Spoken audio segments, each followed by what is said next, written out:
Apa yang mau ditanya? Selamat malam Pak. Malam. Di sini kami akan bertanya tentang digitalisasi, tantangan dokter umum seperti Bapak untuk menghadapi era global. Jadi perubahan signifikan apa yang Bapak rasakan sejak digitalisasi diterapkan, dan tantangan terbesar apa yang dihadapi dokter umum dalam menggunakan teknologi digital? Kalau perubahan yang signifikan, satu, ribet. Terutama untuk tenaga medis yang sudah beranjak usianya. Ya, kan banyak, perubahannya sudah banyak. Dari segi mata dan lain-lain kan banyak perubahannya. Jadi kebanyakan kita terkendala oleh hal seperti itu. Kita harus menghadapi layar terus-menerus. Itu susah buat orang-orang seperti saya. Apalagi tadi satunya? Perubahan signifikan apa yang Bapak rasakan sejak digitalisasi diterapkan? Hampir tidak ada. Perubahannya tidak ada. Sama aja. Cuman bedanya dulu semuanya manual, sekarang harus digital, gitu aja bedanya. Nggak ada yang signifikan menurut saya. Baik. Kenapa digitalisasi penting bagi pelayanan kesehatan saat ini? Mengapa beberapa dokter kesulitan menyesuaikan diri dengan sistem digital? Kalau dibilang penting, saya tidak bilang penting. Yang bilang penting berarti dari pertanyaannya kan, kenapa penting? Tapi saya bilang tidak penting. Kenapa kesulitan? Ya karena tadi faktor usia. Semakin bertambah usia, semakin sulit kita memegang gadget terus-menerus. Kan seperti itu. Ya, mata kita terganggu, kemampuan kita melihat gadget terus-menerus kan terbatas kan. Ya. Berikut. Siapa yang biasanya membantu dokter mengatasi masalah teknis? Tidak ada. Harus dihadapi sendiri. Ada lagi satu nggak sih? Lagi satu. Siapa yang paling terdampak oleh digitalisasi pelayanan kesehatan? Ya saya. Contoh Nakesnya. dampaknya gimana? Sulit tadi. Kesulitan tadi. Jadi kita terkendala dengan faktor yang nomor satu, usia. Itu aja. Kapan digitalisasi mulai mengubah cara kerja sehari-hari? Untuk saya, Iya.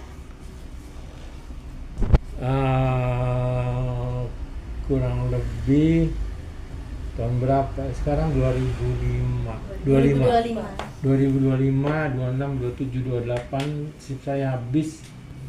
Berarti 2022. 23, 24, 25, 26, 27. Ya, 2022 mulai saya rasakan. Itu sudah mulai harus digitalisasi semua. Kapan waktu yang tepat untuk pelatihan digital intensif bagi dokter? Kapan aja. Karena digital. Sifatnya kan digital. Jadi tidak harus selalu datang kan. Lewat digital bisa. Di mana digitalisasi berdampak paling besar, pelayanan pasien atau administrasi? Apa ya? Sebetulnya nggak ada dua-duanya. Tapi kebanyakan kita terpaksa, tanda kutip ya, terpaksa harus mengikuti digitalisasi itu. Yang utama nomor satu itu karena kita harus memperpanjang surat izin praktek.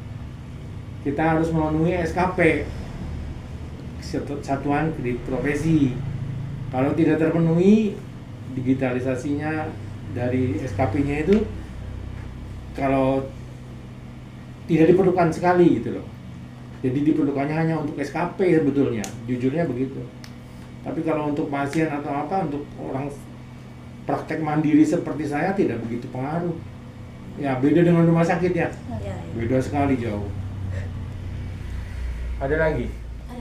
Di mana biasanya Bapak mencari solusi ketika menghadapi kendala teknologi? Tidak ada. Orang nyari solusi ke helpdesk dari Kemenkes saja tidak ada jawaban. Kita minta disuruh email, kita sudah email, tidak ada jawaban. Jadi semuanya kita hadapi sendiri. Gitu aja. Ada lagi? Ada lagi. Ada lagi.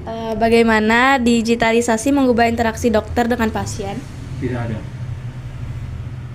Juga tidak ada. Karena tidak berpengaruh sama sekali. Kita ya biasa-biasa aja. Seperti saya bilang tadi, digitalisasi buat dokter mandiri seperti saya, itu sebetulnya kebutuhannya hanya untuk memenuhi SKP. Itu saja. Kalau ke pasien langsung tidak ada. Bagaimana dokter bisa memaksimalkan manfaat digital tanpa kehilangan sentuhan personal? Gimana ya maksimal? Nggak bisa gimana-gimana ya. Masalahnya seperti saya bilang tadi, digitalisasi itu hanya kebanyakan untuk keperluan SKP dan memperpanjang surat izin praktek saja. Kalau untuk dokter mandiri, jadi untuk ke pasien hampir tidak ada efeknya, kecuali klinik atau rumah sakit pasti banyak, karena mereka kan harus tercatat semua kan. Kalau di tempat praktek mandiri begini hampir tidak ada. Nah, gitu aja. Mantap. Ada lagi? Terima kasih Bapak. Sudah? Itu aja. Sip. Sip. Tamatlah sudah acuan tadi. Terima kasih dan jumpa lagi.